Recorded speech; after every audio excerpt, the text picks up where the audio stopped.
అందరికీ నమస్కారం. రోజాస్ తెలుగు డైరీస్ ఛానల్కి స్వాగతం.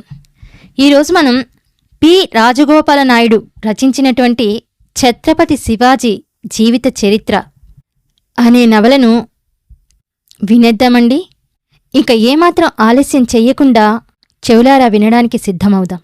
ఇక కథలోకి వెళితే ఆ రోజు హోళీ పండుగ.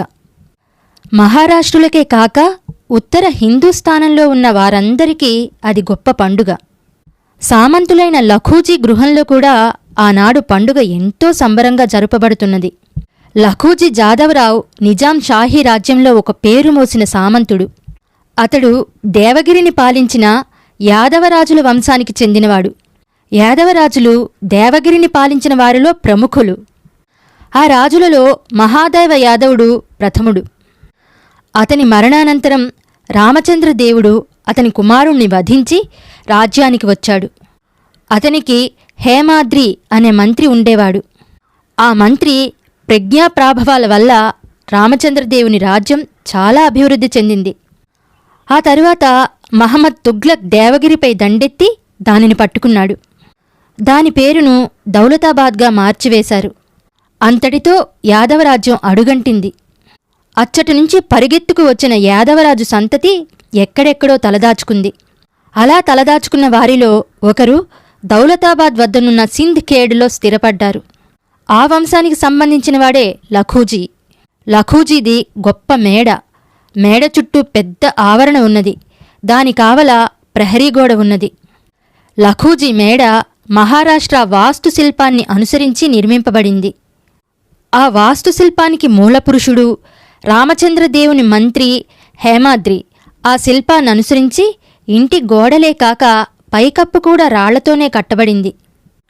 కాని దానిని కట్టడానికి గార అక్కరలేదు. ఒక విధమైన అమరిక ద్వారా వాళ్లచేత పైకప్పు నిర్మాణమవుతుంది. యాదవరాజులు దేవగిరిని వదిలినప్పటికీ వారు హేమాద్రి భవన నిర్మాణ విధానాన్ని మాత్రం వదలలేదు. లఖూజీ మేడ ఎంత అందంగా ఉందో అంత గంభీరంగా ఉంది. అది అతని హోదాను చాటుతున్నది. హోళీ పండుగ నాడు ఆ మేడ ఆవరణలో చాలామంది చేరి ఉన్నారు. వారిలో ఉన్నత శ్రేణికి సంబంధించిన వారు చాలామంది ఉన్నారు. లఖూజీ సామంతుడైనప్పటికీ తన పూర్వుల రాజచిహ్నాలను ఆనాడు అతడు ధరించాడు. అక్కడికి వచ్చిన వారిలో చాలామంది చక్కగా అలంకరించుకుని ఉన్నారు. కొందరు సైనిక దుస్తులు ధరించారు. మరికొందరు సాధారణ దుస్తులు ధరించారు. ఆ వచ్చిన వారిలో కొందరు స్త్రీలు ఉన్నారు. కొందరు పిల్లలు కూడా ఉన్నారు. ఆ పిల్లల్లో లఖూజీ కుమార్తె కూడా ఉంది. ఆమె పేరే జిజియాబాయి. జిజియాబాయి వయస్సు 8 సంవత్సరాలుంటుంది. ఆమె చాలా అందంగా ఉంటుంది. చాలా చురుగ్గా కూడా ఉంది. ఆనాడు ఆమె కొత్త వస్త్రాలనే కాక కొత్త ఆభరణాలను కూడా ధరించి ఉంది. అక్కడికి వచ్చిన పిల్లల్లోకెల్లా ఆమె కొట్టొచ్చినట్లుగా కనపడుతోంది. జిజియాబాయి కళ్ళు మెరిసిపోతున్నాయి. ఆమె పెదవులపై చిరునవ్వులు చిందులు తొక్కుతున్నాయి. ఆమె అందం అందరినీ ఆకర్షిస్తున్నది. లఖూజీ ఇంటికి వచ్చిన పిల్లల్లో షాహజీ అనే కుర్రవాడు కూడా ఉన్నాడు. అతడు కూడా అందంగా ఉన్నాడు. చురుగ్గా కనబడుతున్నాడు. కుర్రవాడైనప్పటికీ అతని ముఖంలో ఒక విధమైన టీవీ కనపడుతున్నది. షాహజీ వయస్సు కూడా 8 ఏళ్లే. కాని అతడు తన వయస్సు కంటే పెద్దవాడిగా కనపడుతున్నాడు. విశాలమైన నేత్రాలు, ఆజాను బాహువులు, అందాలొలికే చిరునవ్వులు అతణ్ణి అందరిలోనూ కట్టిస్తున్నాయి. షాహజీ మాలోజీ భోన్స్లే కుమారుడు. భోన్స్లేలు రాజవంశానికి చెందినవారని అంటారు. ఉదయపూర్ నేలిన వంశానికి వారు చెందినవారంటారు. చిత్తూరు దుర్గం ఖిల్జీ చేత పట్టుబడిన తరువాత ఆ రాణాలలో ఒకరైన సుజనసింగ్ అచ్చటి నుంచి దక్షిణ ప్రాంతానికి వచ్చాడని కథలు చెబుతున్నాయి. అతని తరువాత అతని 5వ తరం వాడైన ఉగ్రసేనుడికి కర్ణసింగ్, శుభకృష్ణుడు అని 2 కుమారులు. కర్ణసింగ్ కుమారుడైన భీమసింగు బహమనీ రాజుల వద్ద ఘోర్పడు బహదూర్ అని బిరుదు తెచ్చుకున్నాడు. శుభకృష్ణుని సంతతివారు భోన్స్లేలని పిలువబడ్డారు. శుభకృష్ణుని మనువడు బాలాజీ భోన్స్లే. బాలాజీకి మాలోజీ, వీరోజీ అని 2 కుమారులు. ఆ మాలోజీ కుమారుడే షాహజీ. మాలోజీ చాలా బలవంతుడు. అతణ్ణి మోయడానికి ఏ గుర్రమైనా భయపడుతుందని ఒక వదంతి ఉంది. అతడు మహానాయకుడు, అతి ధైర్యవంతుడు, చాలా పట్టుదల కలవాడు. మాలోజీ గ్రామం పేరు వెరుల్. దానినిప్పుడు ఎల్లోరా అంటారు. ఆ గ్రామానికి మాలోజీ మున్సబ్. ఆ గ్రామం దౌలతాబాద్కు దగ్గరగా ఉంటుంది. మాలోజీ లఖూజీ జాదవరావు ఇంటి వద్ద అశ్వికుడుగా చేరాడు. అప్పణ్నుంచి మాలోజీ లఖూజీ వద్దనే పనిచేస్తున్నాడు. ఆనాడు లఖూజీ చాలా ఆనందంగా ఉన్నాడు. వచ్చిన వారందరినీ పేరు పేరునా పిలిచి మాట్లాడుతున్నాడు. వారిని చూసి మందహాసం చేస్తున్నాడు. తల పంకిస్తున్నాడు. అటూ ఇటూ తిరుగుతున్నాడు. అందరి సంస్కృతులను అందుకుంటున్నాడు. హోళీ పండుగ అంటే రంగుల వసంతం చల్లుకునే పండుగ. లఖూజీ గృహంలో చేరినవారు కూడా రంగులు చల్లుకోవటం ఆరంభించారు. అలా చల్లుకోవటంలో వారు ఆనందం అనుభవిస్తున్నారు. రంగులు చల్లుతారనే భయంతోనే వచ్చినవారిలో చాలామంది వెనక్కి తప్పుకుంటున్నారు. కాని కొద్దిసేపట్లో అక్కడున్న చాలామంది దుస్తులు ఎర్రగా, పసుపచ్చగా అయిపోయాయి. వారిని చూస్తుంటే అది రంగుల పండుగ ఏమి అనిపించింది. పిల్లలు కూడా రంగునీళ్లు చల్లుకుంటున్నారు. షాహజీ జిజియాబాయి మీద రంగునీళ్లు చల్లాడు. ఆమె నవ్వింది. అతడు మరలా చల్లాడు. ఆమె బట్టలన్నీ రంగులతో నిండిపోయాయి. ఆ అమ్మాయి నవ్వుతూ నవ్వుతూ కొన్ని రంగునీళ్లు తెచ్చి షాహజీ మీద చిమ్మింది. అతడు ఆమెను చూసి నవ్వాడు. ఆమె మరలా అతని మీద నీళ్లు చల్లింది. అతడు మరిన్ని నీళ్లు తెచ్చి ఆమె మీద కుమ్మరించాడు. అప్పుడు లఖూజీ అటువైపు చూస్తూ షాహజీ జిజియాలు వసంతాలాడటం చూశాడు. వారిద్దరూ వసంతమాడటం ఆపలేదు. రంగునీళ్లతో తడిసిన వారి దేహాలు మరిన్ని కాంతులు ఈనుతున్నాయి. ఆ దుస్తులలో ఆ పిల్లలిద్దరూ మెరిసిపోతున్నారు. లఖూజీ వారిని చూస్తూనే ఆశ్చర్యపోయాడు. ఇద్దరి ఈడుజోడు బాగుంది. ఇద్దరూ చాలా ఆనందంగా, ఆహ్లాదకరంగా ఉన్నారు. ఈ దంపతుల్ని చూడముచ్చట అనే మాట హఠాత్తుగా లఖూజీ నోటినుంచి వెలువడింది. అతడా మాట అంటూనే అందరూ అటువైపు చూశారు. అక్కడ షాహజీ, జిజియాబాయి రంగుల వసంతాలాడుతున్నారు. నిజంగా వారు దంపతులలాగే ఉన్నారు. ఈ దంపతుల్ని చూడండి అన్నమాట అందరికీ వినపడింది. మాలోజీ భోన్స్లే కూడా ఆ మాట విన్నాడు. అటువైపు చూశాడు. మొదట అన్నది షాహజీ గురించి అని అతడనుకోలేదు. కాని తరువాత అతడు తన కుమారుణ్ణి గుర్తించాడు. అతడితో ఆడుకుంటున్న బాల లఖూజీ కుమార్తె జిజియాబాయి. ఆ ఇద్దరి గూర్చే లఖూజీ మాట అన్నాడు. ఆ మాట మాలోజీ విన్నాడు. అప్పుడతని ఆనందానికి మేర లేకపోయింది. మాలోజీ వెంటనే అవును, వారు నిజంగా దంపతులే. ఈనాడు పండుగ దినం. అందువల్ల ఇది అతి పవిత్రమైన దినం. అందులోనూ చాలామంది పెద్దలు ఇక్కడికి వచ్చారు. వారి సన్నిధిలోనే వారికి ప్రదానం చేద్దాం అన్నాడు. మాలోజీ మాటల్ని లఖూజీ విన్నాడు. అప్పటికి షాహజీ, జిజియాబాయిలు వసంతమాడటం చాలించి నిలబడ్డారు. నిలబడిన తరువాత లఖూజీ ఈ కుర్రవాడెవరు అని ప్రశ్నించాడు. నా కుమారుడు అన్నాడు మాలోజీ. తన అశ్వికుని కుమారుడా ఆ కుర్రవాడు? తాను చాలా పొరపాటు చేశాను అనుకున్నాడు లఖూజీ. అలాగా అని వెనుదిరిగి వెళ్లబోయాడు లఖూజీ. కాని మాలోజీ అతని ముందు నిలిచి, మీ మాట ప్రకారమే షాహజీకి, జిజియాబాయికి ఈనాడే ప్రదానం చేద్దాం అన్నాడు. ఆ మాటల్ని విని లఖూజీకి కోపం వచ్చింది. నీ కుమారుడికా? చిచి పో అన్నాడతడు. అవును, నా కుమారునికే. మీరన్నారు కదా ఇంతకుముందే ఈ దంపతుల్ని చూడండి అని. అందువల్ల వారు దంపతులే అన్నాడు మాలోజీ. మాలోజీ మాటలు అతనికి ఏమాత్రం కిట్టలేదు. నీవు నా సేవకుడివి. నీ కుమారుడికి నా కుమార్తెని ఎలా ఇస్తాను అన్నాడు లఖూజీ కోపంగా. సేవకుని కుమారుడని మీరు భావించినట్లయితే ఈ దంపతుల్ని చూడండి అని మీరెందుకన్నారు?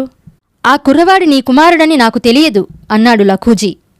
తెలియకపో కాని అతడు మీ కుమార్తెకు తగిన వరుడని మీరనుకున్నారా లేదా? ఏమిటి నీ కళ్లకు కావరమెక్కినట్లున్నది? లఖూజీ కోపాన్ని భరించలేకపోయాడు. ఈ మాటల్ని విని అక్కడున్నవారందరూ వారి వద్ద చేరారు.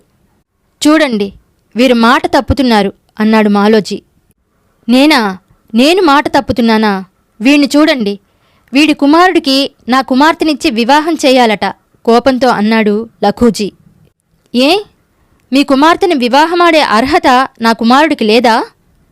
ఒక సేవకుని కుమారునికి ఒక సామంతుని కుమార్తెనివ్వడమా? పక్కనున్నవారు ఆశ్చర్యంతో అన్నారు. ఉద్యోగంలో నేను సేవకుణ్ణి కావచ్చు, కాని వంశంలో వారికేమీ తీసిపోను. అవునవును, మహా గొప్ప వంశం, వెళ్ళిక్కడ్నుంచి. మాట తప్పానని చెప్పండి, వెళతాను అన్నాడు మాలోజీ. మరలా మాట్లాడుతావా? వెళ్ళు, లేకుంటే నీ తల తీయిస్తాను ఆగ్రహంతో అన్నాడు లఖూజీ. వెళతానులేండి, కాని ఒక విషయం మాత్రం మీరు గమనించుకోవాలి. నేనేమీ తక్కువ వంశంలో పుట్టలేదు. నాకు పౌరుషం అనేది ఒకటుంది. ఆర్థికంగా నేను పేదవాణ్ణి కావచ్చు, ఉద్యోగంలో మీ క్రిందివాణ్ణి కావచ్చు, కాని వంశంలో మీకంటే ఏమాత్రం తీసిపోను. ఏ నాటికైనా మీరు మీ కుమార్తెను నా కుమారునికి ఇవ్వక తప్పదు. మీ పుత్రికకు నా పుత్రునికి వివాహం కావించకపోతే నేను భోన్స్లేని కాను, గుర్తుపెట్టుకోండి అంటూ మాలోజీ కుమారుణ్ణి తీసుకుని గిర్రున తిరిగి వెళ్ళిపోయాడు. ఆ మాటలకు లఖూజీ నిర్ఘాంతపోయాడు. ఒక సామాన్య ఉద్యోగి తనను ధిక్కరించడమా? అతని కుమారునికిచ్చి వెంటనే ప్రదానం చేయమనడమా? ఎంత ఆశ్చర్యం! అక్కడున్నవారు కూడా స్తబ్దులయ్యారు. మాలోజీ పెంకితనానికి నివ్వెరపోయారు. అతనికా ధైర్యం ఎలా వచ్చిందని విస్తుపోయారు. జిజియాబాయి వారి మాటల్ని అర్థం చేసుకోలేక అలాగే నిలబడింది. ఆ చిన్నారి పెదవులపై చిరునవ్వులు మాయమయ్యాయి. ఆమె ముఖంలో గంభీరత నెలకొన్నది. ఆమె తన తండ్రిని తదేక ధ్యానంతో చూస్తూ నిల్చున్నది. మాలోజీ వెళ్ళినవాడు మరి రాలేదు. తన ఉద్యోగానికి రాజీనామా ఇచ్చి వెళ్ళిపోయాడు. తాను పేదవాడు కావడం వల్లనే కదా తనకి అవమానం జరిగింది. అందువల్ల సంపాదన కావించి మంచి పేరు ప్రతిష్టలు తెచ్చుకుని లఖూజీకి సమానుడై అతని కుమార్తెను తన కుమారునికి పరిణయం చెయ్యాలని పట్టుపట్టాడు మాలోజీ. అతడెక్కడెక్కడో ఎన్నో కష్టాలు పడి నిజాం కొలువులో చేరి అర్జన గావించాడు. ప్రతిష్టను పెంచుకున్నాడు. తన గ్రామంలో ఉన్న దేవాలయాన్ని మరమ్మత్తు గావించాడు. సతారా వద్దనున్న శంభు మహాదేవాలయం ముందు పెద్ద తటాకాన్ని నిర్మించాడు. మాలోజీ మాలిక్ అంబర్ వద్దకు వెళ్ళాడు. అతని ప్రేమను సంపాదించాడు. మాలిక్ అంబర్ నిజాంషా సేనాని. ఆ సేనాని ద్వారా అతడు నిజాంషాను దర్శించగలిగాడు. తనకు ఆ నవాబు సామంతుడైన లఖూజీకి మధ్యనున్న కలహాన్ని గూర్చి అతనికి వివరించాడు. ఏ విధంగానైనా జిజియాబాయిని తన కుమారునికి ఇప్పించమని ప్రాధేయపడ్డాడు.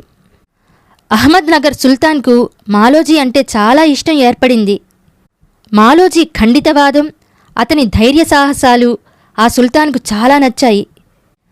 అంతేకాక మొఘలులకు వ్యతిరేకంగా జరిగిన పోరాటంలో అతడు తనకు చాలా సాయం గావించాడు. కాబట్టి అతడిదివరకే మాలిక్ అంబర్ మాట మీద మాలోజీకి పూనా, సూపా కలిసిన జాగీర్ ఒకటి ఇచ్చి ఉన్నాడు. అందువల్లనే మాలోజీ ప్రతిష్ట పెరిగి ఉంది. కనుక ఇప్పుడు కూడా మాలోజీ అభ్యర్థనను నెరవేర్చాలనుకున్నాడు సుల్తాన్. లఖూజీని పిలిచి తన అభిప్రాయాన్ని తెలిపాడు. లఖూజీ మొట్టమొదట కాదన్నాడు, కాని సుల్తాన్ పట్టు విడవలేదు. లఖూజీ కూడా గట్టిగా ఆలోచించాడు. ఇదేదో విధి ఇలా తీసుకుని వస్తున్నది అనుకున్నాడతడు. లేకుంటే ఆ హోలీ పండుగనాడు నేనెందుకలా అనాలి అన్నాడు. పో, మాలోజీ ఆ మాటను ఎందుకంత గట్టిగా పట్టుకోవాలి? పట్టుకున్నాడు పో, వదలకుండా ఎందుకంతగా ప్రాకులాడాలి? ప్రాకులాడాడు పో, సుల్తాన్ గారెందుకు ఈ విషయంలో ఇంతగా పట్టుపట్టాలి? ఇదంతా దైవ చిత్విలాసం, లేకుంటే ఇలా జరగదు. షాహజీ చక్కగానే ఉన్నాడు, చాలా అందంగా కూడా ఉన్నాడు. అతనికి 12 ఏళ్లు దాటినప్పటికీ ఒక యోధుడిలాగానే కనపడుతున్నాడు. అంత చిన్న వయస్సులోనే చాలా ధైర్య సాహసాలు కలవాడని పేరెన్నికగన్నాడు. అప్పటికే తండ్రితో కూడా యుద్ధాలకు వెళుతున్నాడు. జిజియాబాయికి, షాహజీకి ఈడు జోడు కూడా బాగానే ఉంది. మాలోజీ కూడా ఈనాడొక సామాన్య ఉద్యోగి కాదు, చెప్పుకోదగ్గ జాగీర్దారు. అన్నీ బాగానే ఉన్నాయి. కాని మాలోజీ ఒకప్పుడు తన కింది ఉద్యోగి. అతని కుమారునికి తన బిడ్డని ఇవ్వటం మాత్రం బావుంటుంది.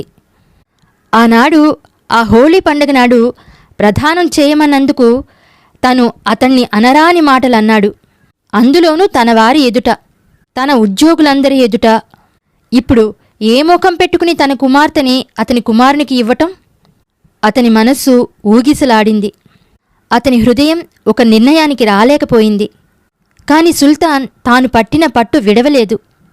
జిజియాబాయిని షాహజీకి ఇచ్చి వివాహం చేస్తే షాహజీకి మంచి ఉద్యోగాన్నిచ్చి అతని ప్రతిష్టకు భంగం రాకుండా చూస్తానని సుల్తాన్ అన్నాడు. అందువల్ల లఖూజీ ఏమీ చెప్పలేకపోయాడు. అప్పటికే షాహజీ అందరిచేత పొగడ్తలందుకుని ఉన్నాడు.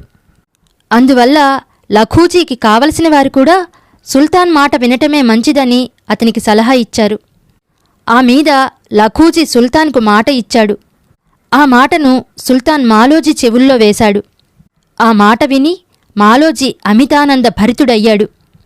జిజియాబాయి అంటే మాలోజీకి తగని ఇష్టం. ఆమె చిన్నప్పటినుంచి మాలోజీకి ఆమె మీద ఒక విధమైన ప్రేమ. ఆ చిన్న వయసులోనే ఆమె ఎన్నో పెద్ద పెద్ద మాటలు మాట్లాడేది. అవి సామాన్యులు మాట్లాడే మాటలు కావు, వీరనారీమణులు మాట్లాడే మాటలు. అందువల్ల మాలోజీకి ఆమె అంటే అంత ఇష్టం. హోళీ పండుగ నాడు లఖూజీ ఈ దంపతుల్ని చూడండి అని అనుకోకుండా అన్నాడు. ఆ మాట మాలోజీలో ఎన్నో కోరికల్ని లేపింది. అప్పటినుంచి జిజియాబాయి తన కోడలు కావాలనుకున్నాడు మాలోజీ. లఖూజీ ఎంత కాదన్నా అతడు వినలేదు. ఆమెను కోడలుగా చేసుకోటానికే అతడు మాలిక్ అంబర్ వద్ద చేరి సుల్తాన్ దయను సంపాదించాడు, జాగీర్ను సాధించాడు. ఇప్పుడు జిజియాబాయిని తన కోడలుగా చేసుకుంటున్నాడు. అందువల్ల అతడు తన్మయుడయ్యాడు.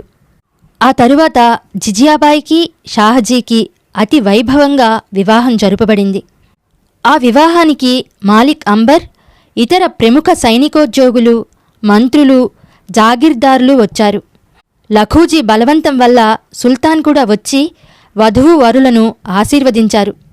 ఆ ముహూర్త సమయంలోనే షాహజీకి మంచి సైనికోద్యోగ పదవిని ఇవ్వనున్నానని అతడు ప్రకటించాడు. షాహజీ అదృష్టానికి పెళ్లి పెద్దలందరూ సంతోషించారు. షాహజీ సాహసకృత్యాలు.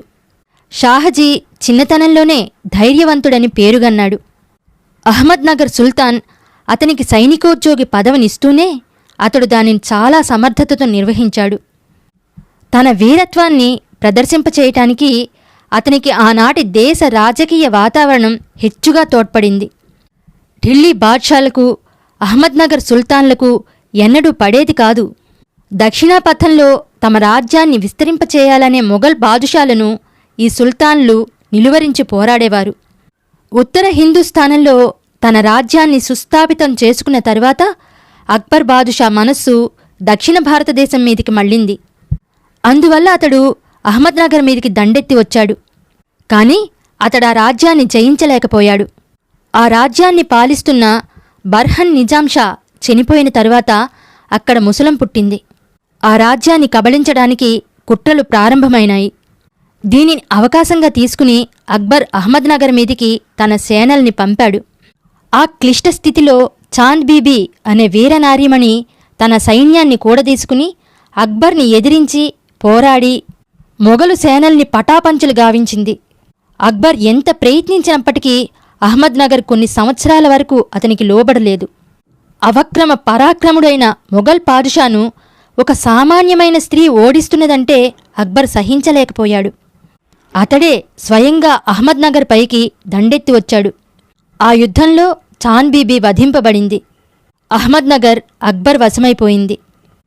అప్పుడు ఆ రాజ్యానికి సుల్తానైన బహదూర్ షా అనే కుర్రవాడు బంధించబడి జీవితాంతం గ్వాలియర్ కోటలో ఉంచబడ్డాడు.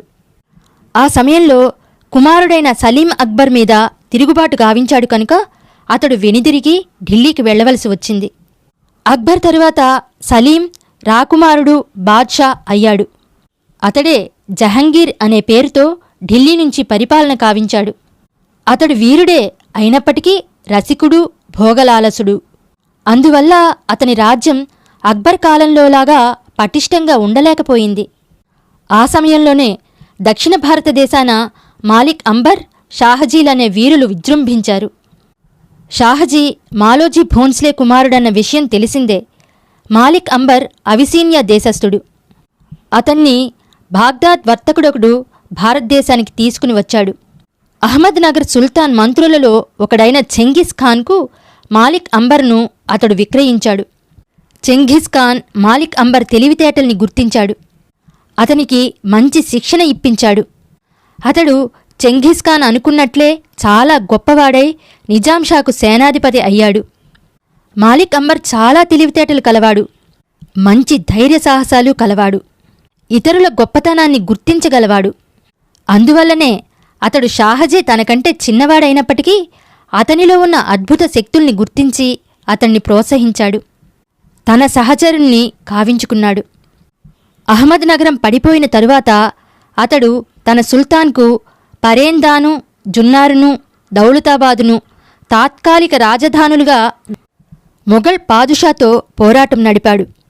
కడకతడు నిజాంషాను దౌలతాబాదులో పెట్టి దానికి సమీపంలోనే పరిపాలన కోసమని ఖిద్కీ అనే కోటను నిర్మించాడు. అదే తరువాత దక్కన్కు ఔరంగజేబ్ రాజప్రతినిధిగా వచ్చినప్పుడు ఔరంగాబాద్గా మార్చబడింది. మంచికో చెడుకో షాహజీ పరిణయం, అక్బర్ మరణం రెండూ ఒకే సమయంలో సంభవించాయి. ఆ తరువాత జహంగీర్ రాజ్యానికి రావటం తటస్థించింది. రాజ్యానికి వచ్చిన కొన్ని దినాలకు అతడు దక్షిణ భారతదేశం మీద దండెత్తాడు. ఆ యుద్ధం ఎడతెగకుండా జరుగుతూ వచ్చింది. ఆ యుద్ధంలో మాలిక్ అంబర్కు షాహజీ హెచ్చుగా తోడ్పడ్డాడు. మొఘల్ పాదుషాతో పోల్చి చూసుకుంటే అహ్మద్నగర్ సుల్తాన్ చాలా బలహీనుడని చెప్పవలసి ఉంటుంది. మొఘలుల అపార సేనావాహినుల ముందు సుల్తాన్ సేనలు ఏమీ కొరగానివి. ఆ కొద్ది సేనలతో మాలిక్ అంబర్, షాహజీ పాదుషాతో పోరాడవలసి వచ్చింది. నిజాంషా రాజ్యం ఉత్తర హిందూస్థానంలోని రాజస్థానం లాంటి బయలు కాదు. కొండలతో కోనలతో నిండిన ప్రాంతమది. దారి డొంకలు లేని రాజ్యమది. మాలిక్ అంబర్, షాహజీ తమ రాజ్య భౌగోళిక స్వరూపాన్ని బాగా అర్థం చేసుకున్నారు. తమ బలహీనతలను, బాదుషా బలాన్ని దృష్టిలో పెట్టుకున్నారు. తమ యుద్ధ వ్యూహాలను దానిని బట్టే రచించుకున్నారు. పోరాట పద్ధతుల్ని కూడా ఆ విధంగానే మలచుకున్నారు. బైళ్లల్లోకి వచ్చి ముఖాముఖి పోరాడకుండా పొంచి పైబడి శత్రువుల మూకల్ని దునుమాడే పద్ధతి ప్రారంభించారు. ఆ పద్ధతినే ఇప్పుడు గెరిల్లా పోరాటమంటారు. బలమైన మొఘల్ పాదుషాతో ఏండ్ల తరబడి పోరాడటానికి ఆ పోరాటమే బలమైన మొఘల్ పాదుషాతో ఏండ్ల పర్యంతం పోరాడటానికి ఆ పోరాట పద్ధతే వారికి ఎక్కువ సాయపడింది. మాలిక్ అంబర్ షాహజీ సాయంతో నూతన సమర పద్ధతులతో, వినూత్న యుద్ధ వ్యూహాలతో మొఘల్ పాదుషా సేనల్ని ముట్టడించాడు. అసంఖ్యాకమైన మొఘల్ సైన్యం ఆ వీరద్వయం తాకిడికి తట్టుకోలేకపోయింది. షాహజీ చిన్నవాడైనప్పటికీ చాలా తెలివికలవాడు. అందువల్ల మాలిక్ అంబర్ ప్రతి ప్రధాన విషయంలోనూ షాహజీతో సంప్రదింపులు చేసేవాడు. అతని సలహా లేకుండా ఏ పని చేసేవాడు కాదు. మహారాష్ట్ర నాయకుల్ని తోడు చేసుకోమని షాహజీ ఇచ్చిన సలహాను మాలిక్ అంబర్ వెంటనే స్వీకరించాడు. అందువల్ల మహారాష్ట్రంలో ఉన్న భోన్స్లేలందరూ మాలిక్ అంబర్తో చేరారు. అంతేకాక భోన్స్లేల వంటి మరొక తెగవారు కూడా అతనికి సాయమయ్యారు. వారు గోర్పుడులు. గోర్పడ్ అనే పదం మహారాష్ట్ర పదం. ఆ పదానికి ఉడుము అని అర్థం. ఉడుము సాయంతో కోటలెక్కి కోటల్ని పట్టుకునే వీరులు మహారాష్ట్రులలో కొంతమంది ఉండేవారు. వారు అతి సాహసవంతులు. ఉడుమును కోట గోడపైకెక్కించి దాని నడుముకు కట్టిన తాడుని పట్టుకుని ఒకరో ఇద్దరో కోటపైకెళ్ళాలి. వెళ్ళి కాపలాదారులని హత్య చెయ్యాలి.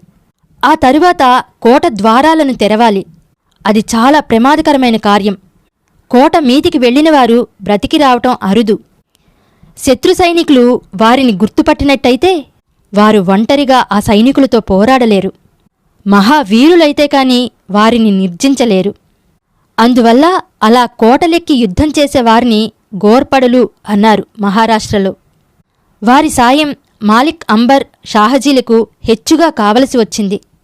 కనుక మాలిక్ అంబర్ షాహజీ సలహాను అనుసరించి వారిని కూడా తోడు చేసుకున్నాడు. షాహజీకి జిజియాబాయికి వివాహమైన తరువాత భోన్స్లేలు, యాదవులు ఏకమయ్యారు. అంతేకాక అప్పటికే లఖూజీ నిజాంషాకు సామంతుడిగా ఉన్నాడు. అందువల్ల యాదవులు కూడా మాలిక్ అంబర్కు తోడు వచ్చారు. అందువల్ల షాహజీ సలహా వల్ల మాలిక్ అంబర్ తన సైన్యాన్ని చాలా పటిష్టం చేసుకున్నాడు. షాహజీ మాలిక్ అంబర్కు మరొక సలహా కూడా ఇచ్చాడు. బీజాపూర్ నవాబుకు మాలిక్ అంబర్కు ఇదివరకే నెయ్యమున్నది. ఆ నవాబు మాలిక్ అంబర్ కుమారుడైన ఫతేఖాన్కు తన రాజధాని నగరంలో తన పర్యవేక్షణ క్రింద వివాహం గావించి ఉన్నాడు. పైగా ఆ నవాబ్కు మొఘలులకు సరిపడదు. ప్రత్యక్ష సమరం లేకపోయినప్పటికీ నిజాంషా పడిపోయినట్లయితే వెంటనే మొఘల సేనలు బీజాపూర్ మీదనే పడతాయి. కనుక బీజాపూర్ నవాబును కూడా చేర్చుకుని సమిష్టిగా మొఘలులను నిద్రిస్తే మంచిదని షాహజీ మాలిక్ అంబర్కు చెప్పాడు. మాలిక్ అంబర్కు ఆ సలహా చాలా బాగా నచ్చింది. మాలిక్ అంబర్ షాహజీనే బీజాపూర్ నవాబు వద్దకు వెళ్ళి రమ్మన్నాడు. షాహజీ అందుకు అంగీకరించాడు. నిజాంషా ప్రతినిధిగా షాహజీ బీజాపూర్ వెళ్ళి రాయభారం జరిపాడు. ఆ రాయభారంలో షాహజీ కృతకృత్యుడయ్యాడు. అంతేకాక నిజాంషా రాజ్యంలో ఉన్న రైతుల్ని తదితర ప్రజల్ని పరిపాలన ద్వారా ఆకర్షించాలన్నాడు షాహజీ. యుద్ధం త్వరగా పూర్తి కాదు కనుక రైతుల్ని ప్రోత్సహించి పంటల్ని బాగా వృద్ధి పొందించాలి అన్నాడతడు. అప్పుడు మొఘలుల్ని ఎదుర్కొనే స్తోమత తమకు కలుగుతుందన్నాడు. మాలిక్ అంబర్కు షాహజీ సలహా చక్కగా ఉన్నదనిపించింది. ఆ పనికి అతడు షాహజీనే నియోగించాడు. షాహజీ నిజాంషా రాజ్యమంతటా కొత్త రెవెన్యూ పద్ధతిని ప్రవేశపెట్టాడు. తద్వారా రైతులందరూ చాలా సంతృప్తులయ్యారు. ఉత్సాహంతో హెచ్చు పంటలు పండించడం ద్వారా వారు నిజాంషా ప్రభుత్వానికి బాగా తోడ్పడ్డారు. అది మాలిక్ అంబర్ భవిష్య కార్యక్రమానికి పోరాటానికి చాలా సాయపడింది. షాహజీకి నిజాంషా వద్ద నుంచి ప్రాధాన్యం ఉన్నందువల్ల హిందువులందరూ ఆ పరిపాలనను బలపరిచారు. ఈ విధంగా మాలిక్ అంబర్ హస్తాలు బలపడ్డాయి.